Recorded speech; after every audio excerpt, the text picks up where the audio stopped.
Police ठाण्यात गुन्हा दाखल झालेल्या दाम्पत्यावर प्रतिबंधक कारवाई न करण्यासाठी 2000ची लाच स्वीकारताना गडिंग्लज पोलीस ठाण्यातील महिला पोलीस हेड कॉन्स्टेबल लाचलुचपत प्रतिबंधक विभागाच्या जाळ्यात सापडली।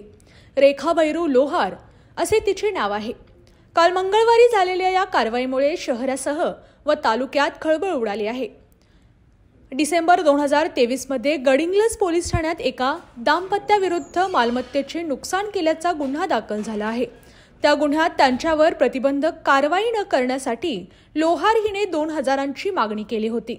दरम्यान लाचलुचपत प्रतिबंधक विभागाकडे दाखल तक्रारीनुसार गडिंग्लज पोलीस ठाण्याच्या परिसरात सापळा लावण्यात आला होता। पोलीस ठाण्यातच तक्रारदाराकडून 2000ची लाच स्वीकारताना लोहार हिला ताब्यात घेण्यात आले।